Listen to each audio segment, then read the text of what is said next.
झूठे सुख को सुख कहे ये मान रहा मन मोदे। सकल चबीना काल का कुछ मुख में कुछ गोदे। परमात्मा ने आके बताया कि झूठे सुख को सुख कहे ये मान रहा मन मोद। ये सकल चबीना काल का कुछ मुख में कुछ गोद है। आप प्रतिदिन सुनते हो, समाचार पत्रों में भी पढ़ते हो, दुर्घटना के कारण या किसी रोग के कारण, अन्य किसी परिस्थितियों में मृत्यु हो जाती है। एक परिवार के 4-4, 5-5 इकट्ठे ही मृत्यु को प्राप्त हो जाते हैं और शेष बचे हुए ये सोचते हैं कि हमारा अभी नंबर नहीं है। नंबर तो है, इतना तो हमें पता है कि मृत्यु तो होगी, लेकिन अभी नहीं। ये अभी नहीं वाली जो हमारे अंदर एक घर कर गई है बात, ये हमारे लिए बहुत भयंकर है, बहुत दुखदाई है। परमेश्वर ने आके बताया कि मौत भूल गया बावड़े, अचरज किया कौन, ये तन माटी में मिल जाएगा जो आटे में लौण। मौत को भूलकर, जाने वाले समय को भूलकर हम यहाँ सब बकवादें करते हैं। और यदि किसी प्राणी को कोई ऐसा असाध्य रोग हो जाता है और उसको ये पता लग जाता है कि इसका कोई ट्रीटमेंट नहीं, कोई उपचार नहीं है, तेरी मृत्यु डेफिनेट है, उसकी स्थिति जानकर देखो, जो शेष बचे हुए ये सोचते हैं कि हमारा अभी नंबर नहीं है। उस रोग के उजागर होने से पहले वो भी यही सोच रहा था कि मेरी अभी मृत्यु नहीं है, क्योंकि अभी मैं 40 वर्ष का हुआ हूँ और 100 वर्ष तक की आयु मानकर हम यहाँ सेट हुए बैठे हैं। लेकिन हम भूल जाते हैं कि वो व्यक्ति चले गए जो 20 वर्ष के थे, कोई 30 वर्ष के थे, जिनके छोटे छोटे बच्चे थे, उनको छोड़कर चले गए। अचानक मृत्यु होगी किसी रोग से, एक्सीडेंट से, तो वो भी यही सोच रहे थे कि हमारी अभी मृत्यु नहीं है। पुण्यात्माओं, ये सब काल का जाल है, जीव के बस से बाहर है। इसलिए परमात्मा ने आकर के हमें एक मेथड बताया, एक विधि बताई कि तुम इस विधि से इस काल के जाल को काट सकते हो, इससे ऊपर उठ सकते हो। क्योंकि ये 21 ब्रह्मांड का स्वामी है जो हमको यहाँ रोके हुए है। ये श्री ब्रह्मा, श्री विष्णु, श्री शिव जी के पिताजी हैं और दुर्गा इनकी माता है। श्री ब्रह्मा, श्री विष्णु, श्री शिव जी, रजगुण ब्रह्मा, सतगुण विष्णु, तमगुण शिव जी की। ये 16 कला के भगवान कहलाते हैं और इनका पिता 1000 कला का प्रभु है और हमारी कोई कलाएं नहीं, हम एक जीव संज्ञा में। तो श्री ब्रह्मा, श्री विष्णु, श्री शिव जी को भी वो ऐसे ही चक्कर में डाले हुए हैं, उनको भी रोका हुआ है। तो हम आम जीव की अब क्या बुनियाद है? 1000 कला का मालिक ये काल है, तो हमने उस असंख्य कला के मालिक की शरण ग्रहण करनी पड़ेगी। उस असंख्य कला के स्वामी के आड़ में, ओट में, उसके सहारे से हम इसके काल के लोक को पार कर सकते हैं। उस परमेश्वर ने हमें इस काल पर विजय पाने के लिए एक विधि बताई है कि पूर्ण संत से वो 3 मंत्र, यानी एक ओम तत्सत, और प्रथम जो आपको दिए जाते हैं वो 7 मंत्र, इन सभी का सहयोग हमने लेना होगा इस काल के जाल से निकलने के लिए। इनके अतिरिक्त हम कोई भी साधना करते हैं, किसी भी मंत्र का जाप करते हैं, वो यूजलेस है। श्रीमद् भगवत गीता अध्याय नंबर 16 के श्लोक नंबर 23 में कहा कि अर्जुन, शास्त्र विधि को त्याग कर जो मनमाना आचरण करते हैं, यानी मनमानी पूजाएं करते हैं, उनको न तो सुख होता है, न उनकी कोई गति होती है और न ही कोई सिद्धि को प्राप्त होती, अर्थात व्यर्थ। फिर श्लोक 24 में तुरंत कहा कि इससे तेरे लिए अर्जुन शास्त्र ही प्रमाण है। कर्तव्य और अकर्तव्य की व्यवस्था में शास्त्र ही प्रमाण है, अर्थात जो सदग्रंथों में लिखा है उसी तरह कीजिए, किसी के लोक वेद पर आधारित मत होइए। श्रीमद् भगवत गीता अध्याय नंबर 2 के और श्लोक नंबर 53 में कहा कि अर्जुन, कि जिस समय तेरी बुद्धि नाना प्रकार के भ्रमित करने वाले वचनों से हटकर एक परमेश्वर के तत्व ज्ञान पर आधारित हो जाएगी, तब तो तू योग को प्राप्त होगा, अर्थात तब तेरी भक्ति प्रारंभ होगी। अन्यथा तुझे कोई भ्रमित कर देगा, रास्ते से डगमग कर देगा, तो तू सफल नहीं हो सकता। श्रीमद् भगवत गीता में 3 परमात्माओं की महिमा है, सर्वपुरुष, अक्षर पुरुष और परम अक्षर पुरुष, और तीनों गुणों की पूजा का निषेध बताया है। 7वें अध्याय के 12 से लेकर 15 श्लोक में श्रीमद् भगवत गीता में कहा कि तीनों गुण, रजगुण ब्रह्मा, सतगुण विष्णु, तमगुण शिव जी की पूजा, अर्थात ये त्रिगुणमयी माया के ऊपर जिनकी बुद्धि सेट हो चुकी है, इनसे अतिरिक्त किसी की साधना नहीं करते, उनके विषय में कहा 15वें श्लोक में 7वें अध्याय के में कि वो त्रिगुणमयी माया के द्वारा जिनका ज्ञान हरा जा चुका है, यानी ब्रह्मा विष्णु महेश से मिलने वाली अस्थायी सुविधाओं के ऊपर जो आधारित हो चुके हैं, वो अन्य किसी की पूजा नहीं करते। राक्षस स्वभाव को धारण किए हुए मनुष्यों में नीच दूषित कर्म करने वाले मूर्ख, गीता ज्ञानदाता ब्रह्म कहता है वो मेरी पूजा भी नहीं करते। 3 पुरुष, क्षर पुरुष, अक्षर पुरुष और परम अक्षर पुरुष, इन तीनों की साधना करने से हम पूर्ण मोक्ष प्राप्त होंगे, जन्म मृत्यु के रोग से छूट सकेंगे। उसके लिए साधन क्या है, कौन सा तरीका है? श्रीमद् भगवत गीता अध्याय नंबर 8 के श्लोक नंबर 13 में गीता ज्ञानदाता कहता है, ओम इति एकाक्षरम ब्रह्म व्यवहारन माम अनुसमरन यह प्रयाति तजन देहम स याति परमाम गतिम। मुझ ब्रह्म का केवल एक ओम मंत्र है, नथिंग एल्स, एक ओम अक्षर है मुझ ब्रह्म का, उच्चारण करके सिमरण करता हुआ यह प्रयाति तजन देहम, जो शरीर छोड़कर जाता है, अर्थात अंतिम श्वास तक ओम का जो जाप करता हुआ जाता है, स याति परमाम गतिम, वह परम गति को प्राप्त होता है। कौन सी परम गति को? जो ओम से होने वाली है।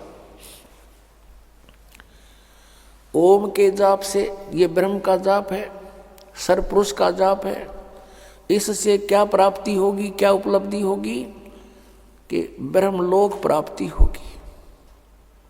गीता जी अध्याय नंबर 8 के श्लोक नंबर 16 में कहा कि ब्रह्मलोक पर्यंत भी सभी पुनरावर्ती के अंदर हैं, वहां गए हुए प्राणी भी जन्म मृत्यु में आते हैं। ये पूर्ण मोक्ष नहीं है, और जब तक पूर्ण मोक्ष नहीं होगा तब तक जीव को परम शांति नहीं हो सकती। जैसे गीता अध्याय नंबर 8 के श्लोक नंबर 16 में इन अनुवादकर्ताओं ने यहाँ गड़बड़ी कर रखी है। इसमें लिखा है कि उनका अनुवाद ये है कि ब्रह्मलोक पर्यंत सभी पुनरावृत्ति में है अर्जुन, अर्थात वहां जाकर भी, ब्रह्मलोक में जाकर भी वापस आते हैं। इन्होंने अनुवाद किया कि मुझे प्राप्त प्राणी का फिर जन्म नहीं होता, या अनुवाद गलत कर दिया। उसका अर्थ ये है, जो ये नहीं जानते कि मुझे प्राप्त होकर भी पुनर्जन्म है अर्जुन, उनका फिर भी पुनर्जन्म है। जो ये नहीं जानते तो वो प्राणी मुझे प्राप्त होकर भी बार बार जन्म मृत्यु को प्राप्त होते हैं। यदि उनके अनुवाद को यहाँ सच्चा माने कि गीता ज्ञानदाता ये कहता है कि मुझे प्राप्त प्राणी का पुनर्जन्म नहीं होता, तो गीता अध्याय नंबर 4 के श्लोक नंबर 5 और 9 में, गीता अध्याय नंबर 2 के श्लोक नंबर 12 में, गीता अध्याय नंबर 10 श्लोक नंबर 2 में गीता ज्ञानदाता कहता है, अर्जुन तेरे और मेरे बहुत जन्म हो चुके हैं, तू नहीं जानता, मैं जानता हूँ। मेरे जन्म और कर्म अलौकिक है। तू और मैं और ये सभी सैनिक राजा जन पहले भी थे, आगे भी जन्म होगा। ये ना सोच कि हम वर्तमान में ही हैं। इससे सिद्ध हो गया कि गीता ज्ञानदाता जो ब्रह्म है, सरपुरुष है, इसके भी जन्म मृत्यु होती है, ये अविनाशी नहीं है। फिर गीता जी अध्याय नंबर 8 के श्लोक नंबर 16 में ये अनुवाद करना कि मुझे प्राप्त होकर फिर जन्म मृत्यु नहीं होती, ये अनर्थ किया इन्होंने। अपने आत्माओं, गीता अध्याय नंबर 8 के श्लोक नंबर 1 में अर्जुन ने पूछा कि प्रभु आपने जो गीता अध्याय नंबर 7 के और श्लोक नंबर 29 में जिस तत्परम के बारे में कहा है, जो व्यक्ति यहाँ जरा और मरण से छूटने का ही प्रयत्न करता है, वो तत्परम से, पूरे अध्यात्म ज्ञान से और सभी कर्मों से परिचित हो चुका है। वो फिर यहाँ से जरा यानी बुढ़ापा, मरण माने मृत्यु, क्योंकि सबसे बड़ा कहर इस प्राणी पर वृद्ध अवस्था होता है, और उसके बाद फिर मृत्यु, इससे भी बूढ़ा। तो पुण्यात्माओं, यहाँ वो गीता ज्ञानदाता से अर्जुन ने प्रश्न किया कि फिर वो तत्परम क्या है जिसको जानकर फिर प्राणी केवल जरा और मरण से छूटने का ही प्रयत्न करता है। उसके विषय में 8वें अध्याय के 3 श्लोक में उत्तर दिया कि वो परम अक्षर ब्रह्म है। श्रीमद् भगवद गीता अध्याय नंबर 15 के श्लोक नंबर 1 से लेकर 4 तक बता के उल्टा लटका हुआ संसार रूपी वृक्ष है। इसके ऊपर को जो जड़ है वो तो मूल मालिक है, वो पूर्ण परमात्मा है, वो परम अक्षर ब्रह्म है, और नीचे को तीनों गुण रूपी शाखा है। अब गीता ज्ञानदाता ने केवल इतना संकेत कर दिया कि ऊपर को जड़ है और नीचे को तीनों गुण रूपी शाखा है, बीच का कोई पोर्शन उसने नहीं बताया। फिर गीता जी अध्याय नंबर 4 के श्लोक नंबर 34 में कहा है कि वो तत्व ज्ञान है। कौन सा तत्व ज्ञान? जो गीता जी अध्याय नंबर 4 के श्लोक नंबर 32 में गीता ज्ञानदाता कह रहा है कि पूर्ण परमात्मा ने, परम अक्षर ब्रह्म ने, ब्रह्मणे मुखे, यहाँ भी गीता अनुवादकर्ताओं ने अनर्थ किया है। ब्रह्मणे मुखे का अर्थ वेद की वाणी लिख दिया, नहीं, ये सच्चिदानंद घन ब्रह्म की वाणी में, यानी जिसको परमात्मा ने स्वयं आकर अपने मुखारविंद से बोला है, अपने मुख कमल से बोला, उस ज्ञान में धार्मिक अनुष्ठानों की, यज्ञों की जानकारी विस्तार से कही गई है, वो तत्व ज्ञान है। 4 अध्याय के 34वें श्लोक में कहा कि उस तत्व ज्ञान को जो परमेश्वर ने स्वयं आकर बोला हुआ है, उसकी वाणी में लिपिबद्ध होता है, उस ज्ञान को तू तत्वदर्शी संतों के पास जाकर समझ। उनको दंडवत प्रणाम करने से, कपट छोड़कर नम्रता पूर्वक प्रसन्न करने से वो तत्वदर्शी संत तुझे परमात्मा तत्व का ज्ञान कराएंगे। यानी गीता ज्ञानदाता यहाँ अपनी असमर्थता व्यक्त कर रहा है कि मैं उस तत्व ज्ञान से परिचित नहीं हूँ। फिर 15वें अध्याय के गीता जी के 1 श्लोक में उसका उत्तर दिया है कि वो तत्वदर्शी संत है कौन? ऊपर को जड़ वाला, ऊर्ध्व मूलम अधः शाखम, ऊपर को जड़ और नीचे को तीनों गुण रूपी शाखा वाला, ये उल्टा लटका हुआ संसार रूपी वृक्ष समझो, जिसकी जड़ तो ऊपर में है और नीचे को तीनों गुण रूपी शाखा है। अब गीता ज्ञानदाता ने इतना संकेत दिया है और बताया कि जो इस उल्टे लटके हुए संसार रूपी वृक्ष के सभी छंद, सभी विभाग बता देगा पत्तों सहित, स वेदवित, वो तत्वदर्शी संत है, वो वेद के तात्पर्य को जानने वाला है। तो परमेश्वर कबीर देव जी वो सच्चिदानंद घन ब्रह्म हैं, जिन्होंने 600 वर्ष पहले अपनी अमृतवाणी कबीर वाणी में अपने मुखारविंद से, मुख कमल से वो तत्व ज्ञान बोला। उसमें क्या बोला था कि अक्षर पुरुष एक पेड़ है, निरंजन वा की डार और तीनों देवा शाखा है ये पात रूप संसार। दूसरे शब्दों में अक्षर पुरुष एक पेड़ है, सरपुरुष वा की डार और तीनों देवा, रजगुण ब्रह्मा, सतगुण विष्णु, तम गुण शिव जी, तीनों देवा शाखा है और पात रूप संसार। वो परमात्मा ने आकर यू ज्ञान बोला, ये सच्चिदानंद घन ब्रह्म की वाणी कबीर वाणी। इसी का रेफरेंस ऋग्वेद मंडल नंबर 9 और सूक्त नंबर 96 के मंत्र 16 से लेकर और 20 तक है। हे परमात्मा, आपका वास्तविक नाम क्या है? 16वें श्लोक में प्रश्न है, उत्तर दिया 17वें श्लोक में कि वो कबीर साहब, कबीर परमेश्वर है और कबीर वाणी के द्वारा वो अपने ज्ञान को लोकोक्तियों के माध्यम से उच्चारण करके बोलता है, जिस कारण से वो एक प्रसिद्ध कवि भी कहलाता है, लेकिन वो होता है परमात्मा। फिर 18वें श्लोक में कहा कि वो तीसरे मुक्ति धाम में रहता है, सतलोक में रहता है, वहां से गति करके आता है। गीता जी अध्याय नंबर 15 के श्लोक नंबर 4 में कहा है कि जब तत्वदर्शी संत आपको मिल जावे, उसके पश्चात परमेश्वर के उस परम पद की खोज करनी चाहिए, जहां जाने के बाद साधक फिर कभी लौटकर संसार में नहीं आता।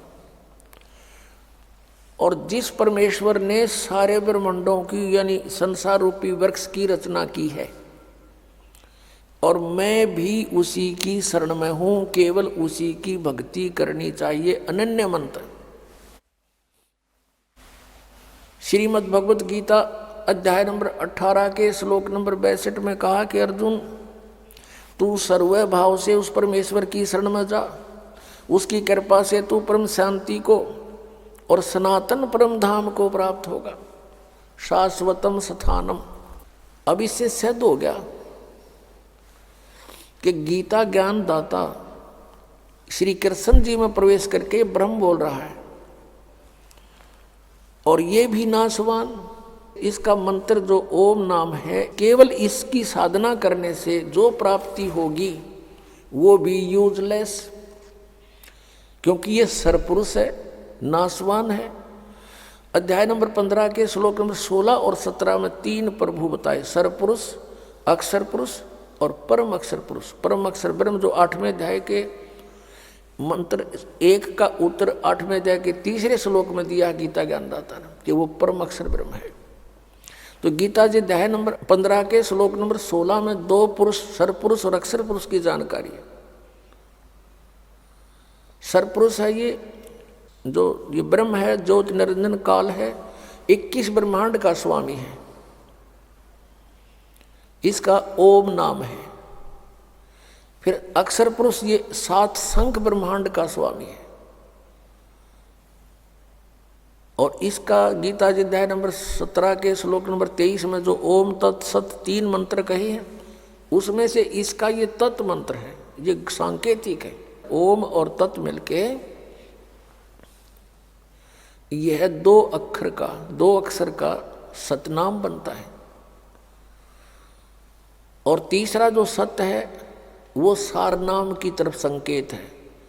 ये तत् भी कोड वर्ड है और सत भी कोड वर्ड है, क्योंकि गीता ज्ञानदाता ने ऑप्शन छोड़ दिया है कि मैं नहीं जानता उस परमात्मा के पाने की विधि, तत्वदर्शी संत बताओगा।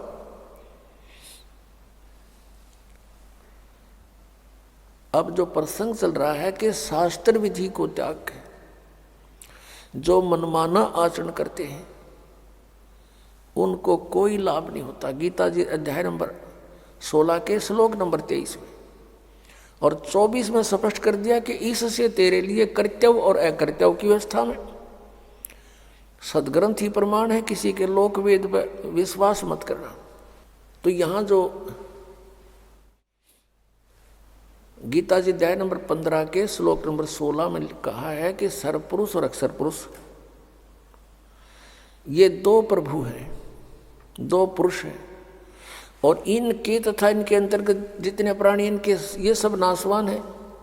जीवात्मा किसी की नहीं मरती, वो तो कुत्ते गधे की भी नहीं मरती। 15वें अध्याय के 17वें श्लोक में तुरंत कहा कि उत्तम पुरुष है तू अन्य परमात्मा इति उदाहरते हैं ये लोग तरम आविश्य विवर्ती अवैश्वर।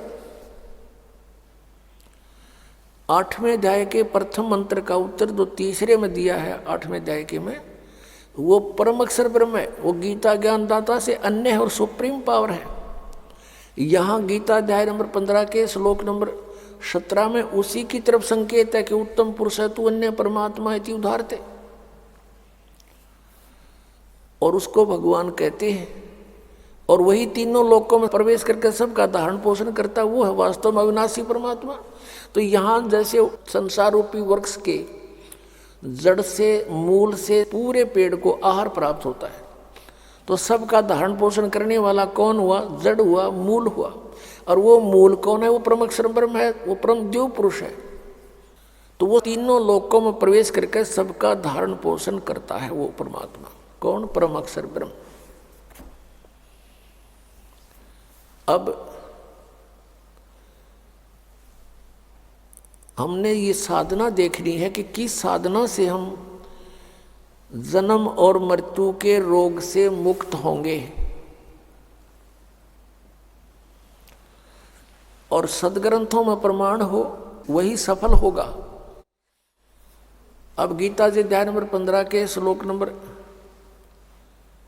18 में फिर इसने थोड़ी सी टांग अड़ाई है गीता ज्ञानदाता ने, लेकिन उसने बोला तो ठीक है, समझने वाले उसको गलत समझ जाते हैं। 15वें अध्याय के 18वें श्लोक में कहा है कि मैं लोक वेद के आधार से पुरुषोत्तम प्रसिद्ध हूँ, क्योंकि मेरे अंतर्गत जितने प्राणी हैं मैं उनसे उत्तम हूँ। उत्तम माने श्रेष्ठ हूँ, तगड़ा हूँ, उनसे मैं शक्तिशाली हूँ।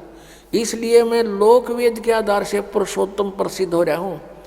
आई एम नॉट पुरुषोत्तम। पुरुषोत्तम तो 15वें अध्याय के 17वें श्लोक में इसने खुद बता दिया कि वो है पुरुषोत्तम। लोक वेद क्या होता है? जैसे हमने सुन रखा था, श्री ब्रह्मा जी, श्री विष्णु जी, श्री शिव जी अजरो अमर हैं, इनके कोई माता पिता नहीं है। सर्वेश्वर, महेश्वर, मृत्युंजय, कौलज्य, पता नहीं क्या क्या कह रखा था। अब इनकी जीवनी और सदग्रंथों को देखा, इस दास पे दया करी परमेश्वर कबीर जी ने, मेरे पूज्य गुरुदेव जी ने, पूज्य परमेश्वर कबीर देव जी ने, तो उसमें पाया कि तो नासवान इनकी जन्म मृत्यु होती है। यो लोक वेद था। अभी दिखाते हैं। हमारे पवित्र सदग्रंथ वही हैं जिनको हम आदरणीय और मान्य मानते हैं, इनको सत्य मानते हैं। और ये सदग्रंथ पहले संस्कृत में थे। संस्कृत केवल एक ब्राह्मण वर्ग ही पढ़ने का अधिकारी होता था। उनका यह बात समझ में आई नहीं, क्योंकि तत्व ज्ञान नहीं था उनके पास। तो ये सदग्रंथ उस तत्व ज्ञान रूपी कुंजी से, की से, उस ताली से खुलते हैं, वो इनके पास थी नहीं। इसलिए आज तक लोक वेद सुनाते रहे। देखिएगा श्री ब्रह्मा विष्णु महेश की जीवनी में क्या लिखा है। श्रीमद देवी भागवत और गीता प्रेस गोरखपुर से प्रकाशित है। इसके संपादक कौन है? हनुमान प्रसाद पोदार, चिमनलाल गोस्वामी। ये कहाँ से छपी है? फिर देख लिए क्लियर। प्रकाशक एवं मुद्रक हैं गीता प्रेस गोरखपुर, गोविंद भवन कार्यालय, कोलकाता का संस्थान। ये इनके फैक्स और फोन नंबर है। इसके 123 नंबर पर ही सब कंसेप्ट क्लियर हो जाता है। अब तीसरा स्कंद 123 पृष्ठ, और ये देखिएगा, तुम शुद्ध स्वरूपा हो, ये सारा संसार तुम इसे उद्भासित हो रहा है। मैं ब्रह्मा और शंकर हम सभी तुम्हारी कृपा से विद्यमान हैं। श्री विष्णु जी कह रहे हैं अपनी माता दुर्गा के विषय में, और अपनी सतीथि बताते हमारा आविर्भाव और तिरोभाव हुआ करता है। हमारा आविर्भाव माने जन्म, तिरोभाव माने मृत्यु होता है। हम अविनाशी नहीं है, हमारा जन्म मृत्यु होता है। केवल तुम ही नित हो, जगत जननी हो, प्रकृति और सनातनी देवी हो। अब इससे ये विषेद हो गया कि दुर्गा को प्रकृति भी कहते हैं। भगवान शंकर बोले, देवी यदि महाभाग विष्णु तुम ही से प्रकट हुए हैं तो उनके बाद उत्पन्न होने वाले ब्रह्मा भी तुम्हारे ही बालक हुए।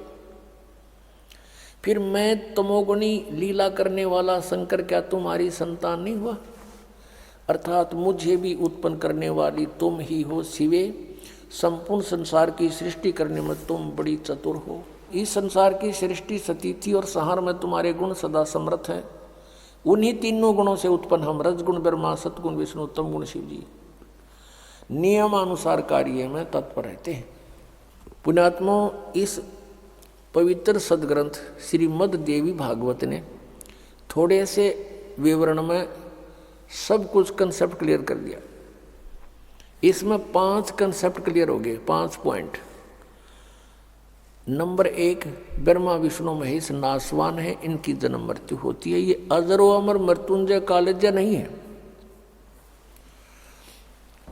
और दूसरा ये हो गया कि दुर्गा इनकी जननी है, इनको जन्म देने वाली माता है। तीसरा ये हो गया कि रजगुण ब्रह्मा, सतगुण विष्णु, तमगुण शिव जी है। चौथा ये हो गया कि ये केवल नियमित कार्य ही कर सकते हैं, आपके संस्कार को बदल नहीं सकते। आपके भाग्य में कोई भयंकर दुख है, मृत्यु है या कोई और हानि है तो ये कोई चेंज नहीं कर सकते उसको, क्योंकि वो कर्मों का आधार है। और कर्म में परिवर्तन केवल परम अक्षर ब्रह्म, पूर्ण ब्रह्म, कबीर देव, कबीर साहब कर सकते। और 5वां ये हो गया कि दुर्गा प्रकृति है।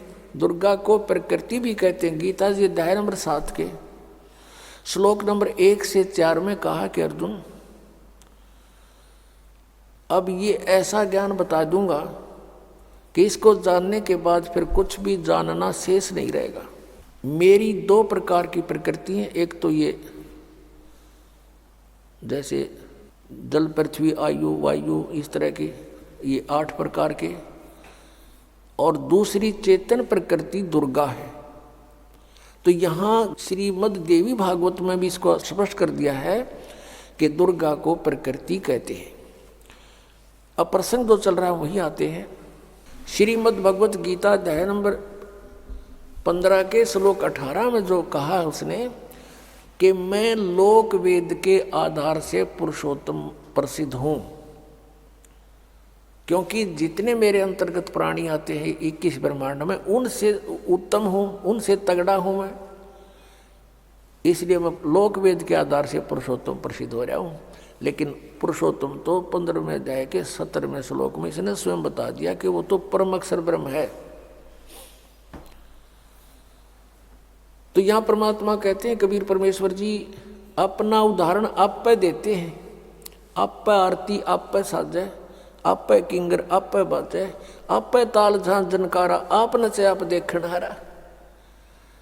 अपनी महिमा आप पे बतावे, अपने ऊपर ही सब उदाहरण पेश करके हमें समझाने की चेष्टा की है परमेश्वर ने। पीछे लग गया जाऊं था मैं लोक वेद के साथ, रस्ते में सतगुरु मिले दीपक दे दिया हाथ। पहले हम लोक वेद के आधार से कभी किसी की पूजा, कभी कोई व्रत, कोई इष्ट धाम पर भटकते फिर रहे थे, कहीं तीर्थों में भटक रहे थे। कहते हैं परमात्मा के पीछे लग गया जाऊं था मैं लोक वेद के साथ। ब्रह्मा विष्णु महेश जी को सर्वेश्वर मानकर इनकी पूजा करते थे, ये लोक वेद था। और कहते हैं इस भक्ति मार्ग में, इस भक्ति के सफर में सतगुरु मिल गए। अब दीपक दे दिया हाथ, अब दीपक दे दिया हाथ, ये तत्व ज्ञान रूपी टॉर्च दे दी। अब इसकी रोशनी में हम भटकेंगे नहीं, गड्ढों में नहीं गिरेंगे, बिल्कुल रास्ते चलेंगे। अब जैसे हम पहले जो पूजाएं करते थे और हमारे संस्कारवश कोई पुण्य भी हो, कहीं लाभ भी हो जाता था, होता ही था, क्योंकि पिछले संस्कार तो देने ही हैं सबने। तो हम ये सोचा करते थे कि हम भगवान विष्णु की पूजा करते हैं और भगवान शंकर की पूजा करते हैं, बाबा श्याम जी की पूजा करते हैं, हनुमान जी की पूजा करते हैं, जिस कारण से हमें ये सुख हो रही है। अब पता चला कि ये कुछ भी नहीं कर सकते, ये अपने भी प्रारब्ध को, अपने भी पाप कर्मों का नाश नहीं कर सके, वो भोगना ही पड़ा। जैसे भगवान श्री कृष्ण जी विष्णु जी के अवतार थे, भगवान श्री रामचंद्र जी विष्णु ही की आत्मा थी और श्री कृष्ण जी भी। नारद जी ने श्राप दे दिया था विष्णु जी को, क्योंकि वो विवाह कराना चाहा था और उसने भगवान विष्णु जी से हरि रूप मांगा था। विष्णु जी ने उसका बंदर का मुंह लगा दिया था, जिससे वो अक्षुब्ध हो गया और विष्णु जी को श्राप दे दिया था कि एक जीवन तू अपनी पत्नी के वियोग में बितावेगा। और ऐसा ही हुआ। श्री विष्णु जी श्री रामचंद्र रूप में राजा दशरथ के घर जन्म हुआ। युवा होते ही विवाह हुआ, विवाह होते ही वनवास हुआ, वनवास में सीता का अपहरण हुआ और 12 वर्ष तक वो सीता रावण के बाग में रही। उसके पास घोर युद्ध हुआ, करोड़ों व्यक्ति मारे गए, सीता वहाँ से सकुशल ले आई। फिर कुछ ही दिनों, कुछ ही वर्षों के बाद किसी धोबी के व्यंग से, टोंट कसने से सीता जी को घर से निकाल दिया। आजीवन उनका मेल नहीं हुआ, नारद के श्राप थे और इस भगवान की बिरन बैठी। तो परमात्मा कहते हैं कबीर जी, तुम कौन राम का जपते जापम और तात कटे न ये तीनों तापम। और फिर श्री राम रूप में बाली मारा था सुग्रीव का भाई श्री रामचंद्र जी ने धोखा देकर, उसका भी प्रतिफल भोगना पड़ा श्री कृष्ण रूप में अवतरित होकर। एक शिकारी ने श्री कृष्ण जी के पैर में विषाक्त तीर मारा और श्री कृष्ण जी की मृत्यु हुई। वो शिकारी कौन था? वो बाली वाली आत्मा थी। तो यहाँ परमात्मा कहते हैं पीछे लग गया जाऊं था मैं लोक वेद के साथ, रस्ते में सतगुरु मिल गए, दीपक दे दिया हाथ। अब परमात्मा कहते हैं पुण्यात्मा कभी रुक नहीं सकते भक्ति बिना, चाहे उनको किसी भी तरह से कोई साधना कोई बतावे उसी तरह लग जाते हैं, क्योंकि वो पिछले पुण्य कर्मी संस्कारी प्राणी होते हैं। और सत साधना ना मिलने से वो अपना जीवन नष्ट कर जाते हैं और पूर्व की पुण्यों से उनको उस जीवन में और शास्त्र विरुद्ध साधना करते करते भी बहुत से संसारिक सुख हो जाते हैं जो उनके प्रारब्ध में होते हैं। और वो सोचते हैं कि हम ये जो पूजाएं कर रहे हैं इससे हमें लाभ हो रहा है, तो जिस कारण से वो अपना जीवन नष्ट कर जाते हैं। अंत में उन पर बहुत भारी आपदाएं आनी शुरू हो जाती है, क्योंकि पूर्व जन्म के पुण्य थे वो तो समाप्त हुए, आगे चारित्र ठीक नहीं था, यानी साधना शास्त्र अनुकूल नहीं थी, शास्त्र विरुद्ध थी, उससे कोई लाभ होना ही नहीं था। अब क्या बताते हैं परमात्मा कि जो पुण्य आत्मा होती हैं वो अवश्य जाती है जहाँ भी कोई समागम होता है, कोई जैसे मेले होते हैं, समागम होते हैं किसी तीर्थ पर या कहीं और मंदिर स्थान पर, किसी की यादगार पर, तो ये प्राणी अवश्य जाते हैं, बस की बात नहीं। इनको भगवान की पिछली कसक है, क्योंकि वो पीछे कसक भी स्वयं लगा कर जाते हैं। परमात्मा 600 वर्ष पहले आए थे, 64 लाख शेष बनाए, उनमें ज्ञान से प्रेरणा दी, साथ में भक्ति से चार्ज कर गए। वो 5 नाम दे कर गए थे, ये निरंकार ओंकार ये नहीं है वो मंत्र 5, वो अलग नाम है। जो गुरु ग्रंथ साहिब में जिन 5 नामों का जिक्र है उन 5 प्रधानों का है। वो मूल कमल में गणेश वासा जैसे आपको देते हैं उसका मंत्र आपको दिया जाता है, स्वाद चक्र में सावित्री ब्रह्मा का मंत्र, नाभि कमल में विष्णु जी और लक्ष्मी का मंत्र आपको अलग से दिया जाता है, हृदय कमल में शिव और पार्वती का, कंठ कमल में दुर्गा का। लेकिन अब 7 मंत्र देने हैं, वो परमात्मा का आदेश है, पहले 5 देने थे ओनली। तो उस मंत्र से आप चार्ज होगे, आपको भौतिक सुख आपके संग्रहित होगे और उससे मनुष्य जीवन भी प्राप्त होता रहता, लेकिन मोक्ष नहीं होता इन 5 नामों से। फिर इसके साथ ये सतनाम और आदि नाम से मोक्ष होता है। अब पुण्यात्मा, तो जो परमात्मा के साथ पहले रही थी आत्माएं आप जी, वही आज भटक रहे हो। कोई राधा स्वामी में फंस गया, कोई निरंकारियां के जा उड़ जा, क्योंकि परमात्मा की तरफ रुक नहीं सकता प्राणी। और कोई इन हंसा देश वाला के, यानी कोई सतपाल जी महाराज कर, कोई बाल योगेश्वर जो अमेरिका में रहता है, प्रेम सिंह रावत नाम है इसका। और इन का भी थोड़ी सी हिस्ट्री दिखाऊंगा समय रहा तो। ये अंसा देश के पंथ प्रवर्तक श्री, जो इनके पिताजी थे, हंसराज नाम था उनका। उनके 40 साल की साधना के उपरांत उनमें खुद भूत बढ़ गए और उनकी चौराहे पे पूजा करके पीछा छुटवाया उनका। बताओ ये पार होंगे। अब प्रसंग चल रहा है कि जो पुण्यात्मा भक्ति करते हुए पीछे जन्म जन्मांतर से आ रहे हैं, वो घूमते हैं।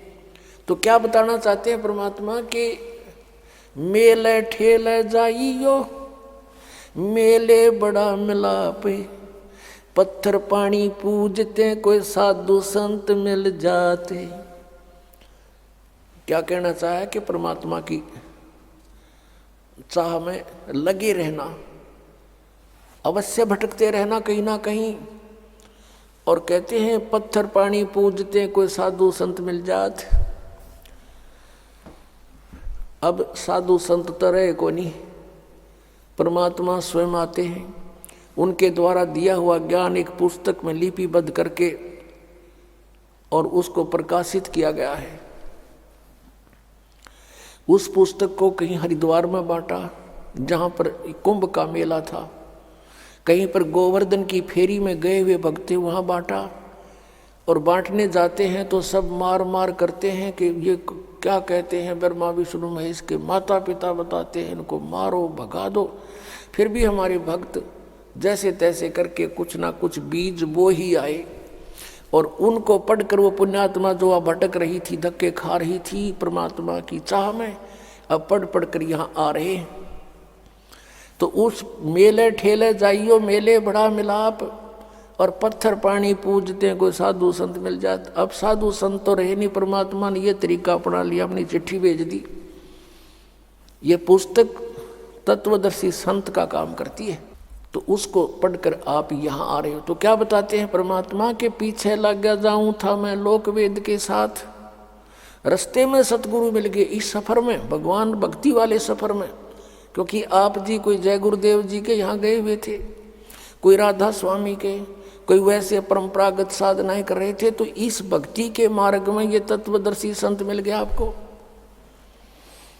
अब तत्व ज्ञान रूपी टॉर्च दे दी, अब आप भटक नहीं सकते, आजीवन इस मार्ग पर लगे रहोगे और मोक्ष कराओगे। अब प्रसंग चल रहा है कि हम परमात्मा के पाने के लिए कौन सी साधना है, परमात्मा कौन है, कहाँ रहता है, वहाँ उसकी स्थिति क्या है सतलोक में। ये नकली पंथ राधा स्वामी, धन धन सतगुरु, जय गुरुदेव, जनोद वाले जो ताराचंद वाला, और ये ठाकुर जी वाला, कृपाल जी, जयमल सिंह वाला, आगरा वाला, ये सारे नकली पंथ हैं। पुण्यात्मा मोक्ष मंत्र से होगा, जो सत मंत्र से होगा। किसी मंत्र के जाप करने से मोक्ष नहीं हो सकता, फिर तो सदग्रंथ झूठे हो जाएंगे। फिर तो कोई कुछ मंत्र जाप कर लो और सतलोक जाऊंगा, नो कहीं जाओ, आप बेपार हो जाएंगे। फिर तो कोई मंत्र जाप कर लीजिए। फिर ये कहते हैं राधा स्वामी वाले और दूसरे के गुरु होना चाहिए, वक्त गुरु, और जिसने ये पंथ का प्रारंभ किया उसका कोई गुरु नहीं। इनकी सारी कहानी आपको दिखा दूं, इनको एक दूसरे ने आदेश नहीं दे रखा नाम देने का। ये स्वयं भी गुरु बनकर दुनिया को भ्रमित करके काल के जाल में ठोक रहे हैं। अब ये 5 नाम देते हैं, निरंकार, ओंकार, ज्योति निरंजन, और कबीर परमेश्वर की वाणी से लिए इन्होंने सोहम और सतनाम निकाल लिया। इसके बारे में परमात्मा ने कहा कि संतो शब्द शब्द बखाना, और शब्द फांस फंसा सब कोई शब्द नहीं पहचाना। ये 5 शब्द है ना, ये काल ने अपने मुख से बोले थे जीव को भ्रमित करने के लिए, और उनका ये रट लगा रहे हैं। ये तो जाप नहीं करने हमने, रंकार ओंकार और ज्योति निरंजन सीधे काल के जाप। और सोहम शब्द के देने का अधिकारी इस पृथ्वी पर इस दास के अतिरिक्त कोई नहीं। या परमात्मा थे या वो महापुरुष थे जिनको भगवान मिले थे। आदरणीय मलुकदास साहिब जी, आदरणीय धर्मदास साहिब जी, आदरणीय नानक साहिब जी, आदरणीय मलुकदास साहिब जी, आदरणीय गरीबदास साहिब जी, गांव छुडानी, जिला झज्जर, हरियाणा वाले, आदरणीय दादू साहिब जी, आदरणीय गीसा साहिब जी, गांव खेकड़ा और जिला मेरठ, उत्तर प्रदेश वाले। इनको परमात्मा ने ये मंत्र दिए थे, ये अधिकारी भी बताए थे, लेकिन सारनाम देने का किसी को आदेश नहीं था। तो इन्होंने परमात्मा का बहुत आज्ञा का पालन किया और 5 नाम से अतिरिक्त कोई मंत्र भी इनको नहीं दिया, लेकिन उनसे ये मंत्र ओपन जरूर करवा दिया। कौन सा मंत्र? सोहम। परमात्मा कहते हैं कबीर परमेश्वर जी, सोहम शब्द हम जग में लाए और सार शब्द हमने गुप्त छुपाए। कहते नामा छिपा ओम तारी, पीछे सोहम भेद बिचारी, सार शब्द पाया जद लोई, आवागमन बहुड़ ना होई। एक नामदेव नाम के महापुरुष थे, छिपी जाति में, रोहिला जाति में, और बहुत पुण्यकर्मी प्राणी थे। पिछले संस्कार इतने प्रबल थे, ओम नाम का जाप जपते थे। फिर क्या हुआ कि उन्होंने उपदेश ले लिया परमात्मा से। परमात्मा कबीर जी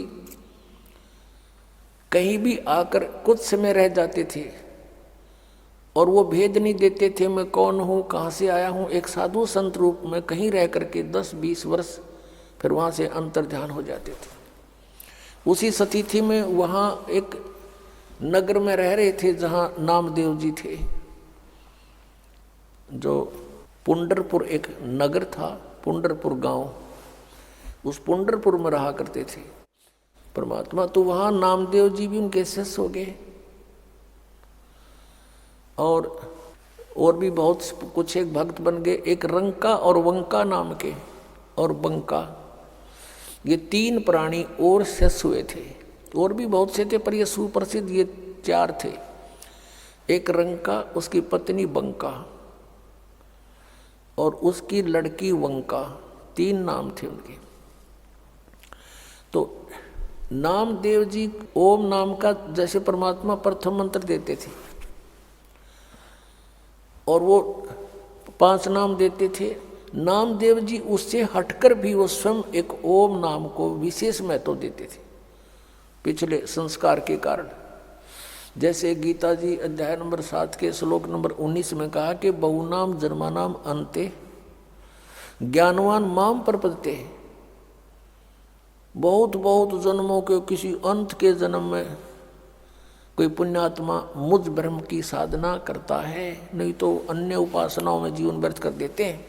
और वासुदेव सर्वमिति सर्वात्मा सुदुर्लभ, ये बताने वाला कि वासुदेव, वासुदेव माने सर्वशक्तिमान, जिसकी सबके ऊपर प्रभुता है, उसको वासुदेव कहते। श्री कृष्ण जी वासुदेव नहीं थे, वो तो एक विभागीय मंत्री थे इस 3 लोक के अंदर, पृथ्वी लोक, स्वर्ग लोक और पाताल लोक पर।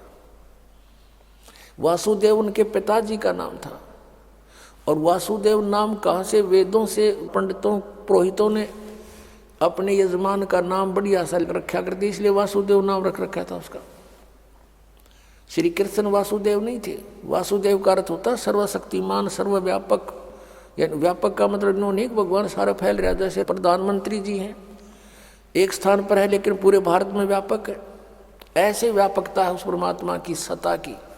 तो कहने का भाव ये है कि जो ये बताने वाला साधु तो बड़ी मुश्किल से मिलेगा अर्जुन कि वो वासुदेव ही सब कुछ है, वही पाप नाशक है, वही पूजा के योग्य है, वही सर्वश्रेष्ठी रचनहार है, वही पाप हमारे सब दुखों को दूर करने वाला है और किसी की पूजा नहीं करनी चाहिए।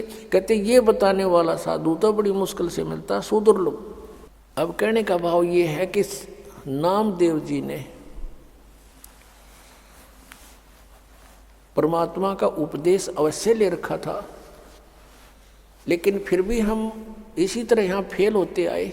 वो फिर भी अपने ओम नाम को महत्व ज़्यादा देते थे, फिर भी जैसे था। अब क्या होता है कि उनकी पिछले संस्कार की बहुत प्रबल परमात्मा में चाह थी, लगन थी। एक दिन क्या हुआ कि नामदेव जी छिपी जाति में थे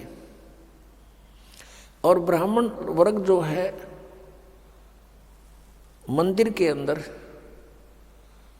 अन्य किसी को आरती के समय प्रवेश नहीं होने देते थे। उनका कुछ ऐसा विधान बना रखा था, बाहर बेशक खड़े रहो कोई। एक दिन क्या हुआ कि मंदिर में आरती हो रही थी और नामदेव जी वहां से आ रहे थे किसी कामवश। वह आरती की ऐसी धुन ताल बज रही थी, वो भी विभोर हो गए। पंडित लोग तो घंटी बजा रहे थे ऐसे पकड़ पकड़ के। नामदेव जी ने अपने जूते निकाल ली, अपनी जूतियां निकाली, चमड़े से बनी हुई होती थी पहले। वो चमड़ा किसी भैंस या किसी की उसको काट कर नहीं बनाया जाता था, स्वाभाविक कोई पशु मर जाता था उसका फिर चर्मकार लोग उसका चाम उतार कर घर पे सुखा के स्वयं बनाते थे। और हमने देखा उस समय, और पहले तो और ज़्यादा स्थिति थी दूसरी थी, एक एक जूती 5-5, 10-10 वर्ष तक निकाल लिया करते थे। तो उसने क्या किया, जूते अपने हाथ में उठाए, इतना मस्त हो गया, जूतियों को पीटने लगा घंटी की तरह नो करता हुआ, और मंदिर में पहुंच गया, उन ब्राह्मणों के बीच में घुस गया। अब पंडितों ने देखा किसी ने तो बात बिगाड़ दी, भगवान ठाकर के मंदिर में जूते हाथ में शाम के लेके, और ये छोटी जाति वाला आ गया। उसकी पकड़ के बाजू एक पंडित ने, ब्राह्मण ने मंदिर के पीछे पटक दिया, और वो वहां पड़े पड़े भी ऐसे बजा रहे हैं। परमात्मा ने उस मंदिर का मुंह नामदेव की तरफ कर दिया, और पंडित जी पिछली साइड में घंटी बजावे खड़े खड़े। अब उन्होंने सोचा भी ये क्या चक्कर हो गया, स्तब्ध हो गए।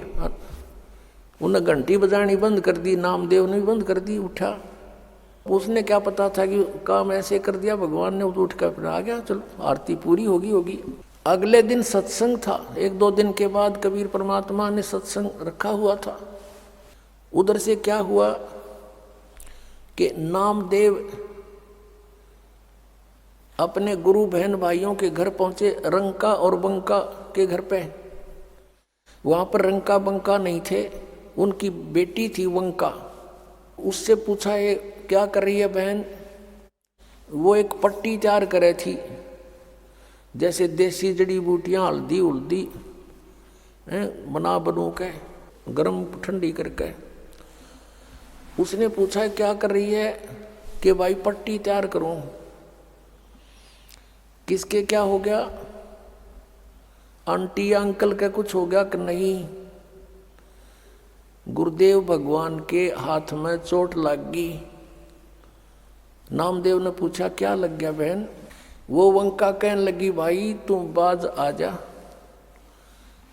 आप मनमुखी बहुत चलते हो, भगवान को दुखी ना करा करे।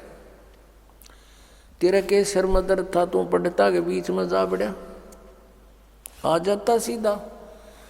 तेरी इज्जत रखने के लिए, यानी भगवान की इज्जत रखने के लिए परमात्मा ने तेरा मंदिर घुमाया भाई। और उस समय उनके हाथों में खाल छुल गई गुरु जी की, और उसके लिए पट्टी तैयार करो। अब नामदेव के जची नहीं कि वहां तो गुरु जी थे ही नहीं। अब वो गुरु जी के पास गया जहां वो अपने झोपड़ी में रहते थे। देखा सचमुच उनके पट्टी बंधी हुई थी, इंतजार कर रहे थे कि बेटी पट्टी लेकर आने वाली है। इतने में वंका पहुंच गई। वो उतारे हाथ अच्छी तरह छुले हुए, वो पट्टी करी, नामदेव चरणों में गिर गया, प्रभु माफ करो। परमात्मा ने कहा तू माफ कर मुझे, तेरे पीछे भटक रहा हूँ। परमात्मा कहते हैं कबीर जी, जो जन मेरी शरण है ताका हूँ मैं दास, और गैल गैल ला गया फिर जब लग धरती आकाश। तो जो पुण्यात्माएं हैं परमात्मा उनके पीछे पीछे रहते हैं, उनको भक्ति में आस्था बनाए रखते हैं, कहीं ये नास्तिक ना हो जाएं।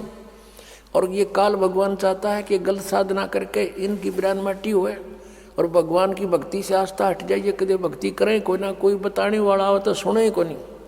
यदि परमात्मा आवे या उनका कोई दास आवे सत ज्ञान बताओ, तो ये नो के ना हमने देख लिया कि इतना कुछ को नहीं, कहीं पर कुछ नहीं है। काल ये चाहता है और दयाल ये चाहता है कि ये किससे की भक्ति करें, पर इन पर आपत्ति आवत संस्कार वो समय खड़ा पाऊँ, इनको आस्था बनी रहे भगवान है कहीं ना कहीं। अब ये समय यहाँ तक इस भक्ति को परमात्मा ने जीवित रखना था, और अब हम सब खेल परमात्मा की दया से सारा निर्णय हो जाएगा सचमुच कौन भगवान है, कैसा है, कैसे मिलता है। तब परमात्मा ने कहा भाई इस तरह ओम नाम तो मोक्ष नहीं हो नामदेव, एक मंत्र और दूंगा, लेकिन इसको तू किसी को नहीं देगा, और एक मंत्र फिर और दूंगा आदि नाम, किसी को नहीं बताएगा। तब कान पकड़ लिए, जो आप कहोगे प्रभु वैसे ही करूंगा। तब नामदेव जी को परमात्मा ने सतनाम दिया था, जिसमें एक ओम मंत्र है, एक तत् है। नामा छिपा ओम तारी, पीछे सोहम भेद बिचारी, सार शब्द पाया जद लोई, आवागमन बोहड़ ना होई।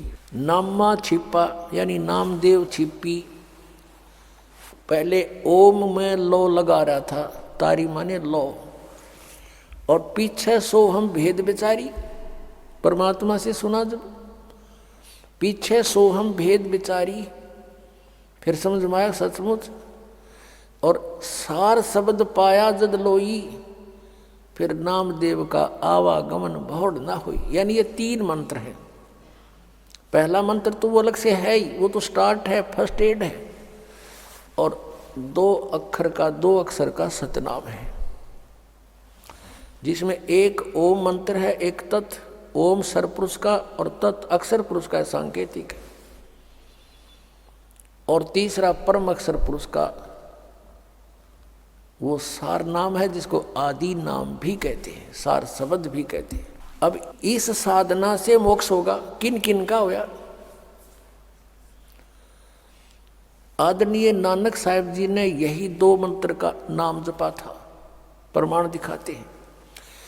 अब जैसे कबीर परमेश्वर जी ने अपनी सभी उन पुण्य आत्माओं को जो गवाह बनाई थी कि कबीर इज गॉड, और उनको ये 3 मंत्र दिए थे, पूरा कंप्लीट कोर्स दिया था, उनसे प्रतिज्ञा दिला दी थी, कसम खवा दी थी कि तुम अभी इसको डिस्क्लोज नहीं करोगे, ना अपने शिष्यों को दोगे जाप करने के लिए। अब वो महान आत्मा थे, दृढ़ भक्त थे, जो गुरुदेव ने कह दिया, भगवान ने फाइनल माना, उन्होंने किसी को नहीं बताया इस मंत्र को आज तक। आज इस दास पे कृपा करी परमेश्वर ने, और आदेश दे दिया कि खोल दे खजाना, भंडारा खोल दे मोक्ष का।